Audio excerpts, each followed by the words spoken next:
जय श्री राम दोस्तों, चलते हैं आज की अपनी नई कहानी पर। लो, हमारी मेहनत का इनाम आखिर मिल ही गया, कहते हुए मेरे पति सुनील भावुक उठे। मैं स्तब्ध रह गई क्योंकि परिणाम देर होने के कारण मेरा स्वयं पर से विश्वास डगमगा गया था, मगर सुनील को मुझ पर पूरा विश्वास था। उन्होंने मुझे लिफाफा मेरी ओर बढ़ाया तो मैंने एकांत का पूरा लाभ उठाते हुए उन्हें अपनी बाहों में ले लिया। ये आपके त्याग, समझ और मेरे लिए आपके सच्चे प्रेम का परिणाम है। मेरी आंखों के आंसू उनकी कमीज भिगोने लगे। उनकी बाहों में सिमटी तो जीवन की तमाम घटनाएं चलचित्र की तरह आंखों के सामने घूमने लगी। मैं बिना माँ बाप की 8वीं फेल लड़की थी। मेरी शादी चाचा जी ने एक शिक्षित परिवार में कर दी थी, जिन्हें घर में बहू नहीं नौकरानी चाहिए थी। घर के हर काम में मुझे ही झोंक रखा जाता और रोज़ अपमानित किया जाता। गांव की मेरी बोली 8वीं फेल का तमगा एक दूसरे पर उछाल उछाल कर उड़ाया जाता और शांत स्वभाव के मेरे पति सुनील मुझे दिलासा देकर समझाते। मैं इसे अपनी अच्छी किस्मत मानती कि मेरे पति बहुत समझदार और कंपनी में अकाउंटेंट थे। फिर सुनील के छोटे भाई की पढ़ी लिखी और दहेज लाने वाली बहू पत्नी के आने के बाद रूढ़िवादी परिवार में मेरी दुर्गति और भी ज़्यादा हो गई। यह देखकर तो अब सुनील भी अत्यंत उद्विग्न हो जाते और उन्हें इस दशा में देखकर मैं अंदर से रो पड़ती।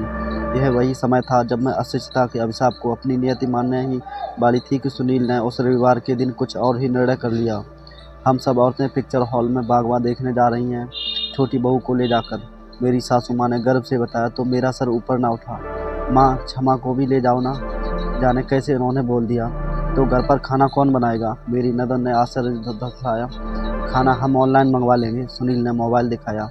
आज तक ऑनलाइन खाना आया है क्या घर में, जो अब आएगा? सासू माँ ने क्रोध से कहा और सबको चलने का इशारा किया। अपने इस अपमान से क्षुब्ध होकर मैं अपने कक्ष में आकर रोने लगी। ये मेरे पास आई और मुझे तैयार होने को कहकर स्वयं तैयार होने लगी। मैं रोना भूलकर आश्चर्य से उन्हें देखने लगी। हमारे विवाह को 1 साल हो गया, हमने कोई मूवी नहीं देखी। आज चलेंगे। और खाने का क्या? तुम तैयार हो जाओ बस। मैं आने वाले संकट की आकांक्षाओं से घिरी तैयार हो गई। बाहर बाबूजी ने हैरानी से हमें देखा, फिर इनके छोटे भाई ने, और इन्होंने उनसे पूछा, आप लोग क्या खाएंगे? बताएं, हम ऑर्डर कर देते हैं। बदलाव की इस व्यवहार को देखकर हैरान बाबूजी कुछ बोल ना पाए और देवर जी तो पैर पटकने लगे।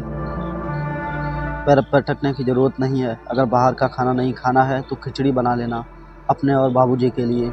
फिर बिना उनकी प्रतिक्रिया देखे ये मेरी बाह पकड़कर बाहर ले आई और मोबाइल के कुछ टुंग टुंग करके मुस्कुराई। फिर मुझे बाइक पर बिठाकर ले चले। संकट की आशंकाओं के बीच भी ना जाने क्यों मुझे बहुत आनंद मिला। हॉल पर पहुंचे तो कार पार्किंग में खड़ी नजर आई, जिसे देखकर मैं बेचैन हो गई, लेकिन इन पर कोई असर न था। आज मैं एक नया सुनील देख रही थी। हॉल के बाहर काफ़ी भीड़ थी। एक लाइन में देवरानी को भी लगे देखा मैंने। सासू माँ और ननद बातें बना रही थी। इन्होंने टिकट ऑनलाइन ही ले लिए थे तो हम अंदर आ गए। थोड़ी देर बाद फिल्म आरंभ हो गई और मैं सब कुछ भूलकर हॉल में अब पहली फिल्म का आनंद लेने लगी। फिल्म देखकर बाहर आए तो पार्किंग में कार नहीं थी। हमें लगा चले गए होंगे। फिर इन्होंने मुझे घर से बाहर पहली बार रेस्टोरेंट में खाना खिलाया। मुझे विश्वास ही नहीं हो पा रहा था। सब स्वप्न सुख सा प्रतीत हो रहा था। मेरी आकांक्षाएं बारंबार मुझे डरा रही थीं, लेकिन इन्हें शांत देखकर मैं हैरान थी और ये मेरी हैरानी का पूरा आनंद ले रहे थे। घर आकर पता चला कि उनको तो टिकट मिले ही नहीं थे और ये ऐसे ही घूम फिर कर लौट आए थे।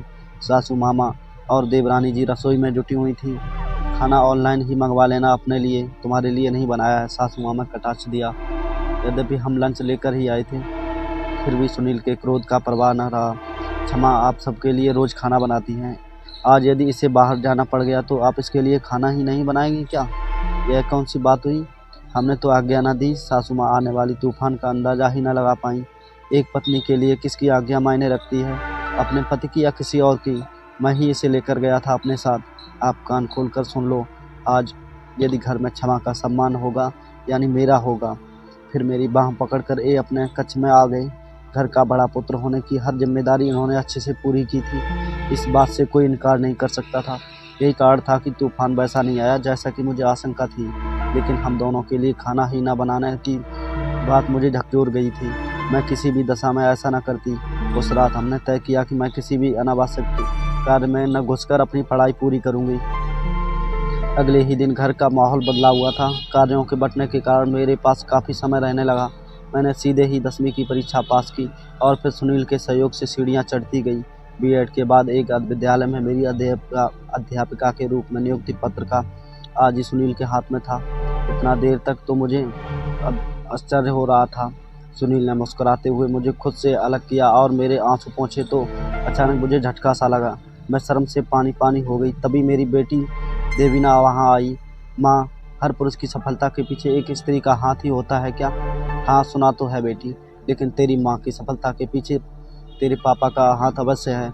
मेरे लोगों पर आई मुस्कुराहट को सुनील ने मोबाइल में कैप्चर किया। दोस्तों, कहानी पसंद आई हो तो लाइक शेयर सब्सक्राइब करना ना भूलें और हमारे चैनल को ज़रूर सब्सक्राइब करें और हमें कमेंट में ज़रूर बताएं कि ये कहानी आपको कैसी लगी। जय श्री राम दोस्तों।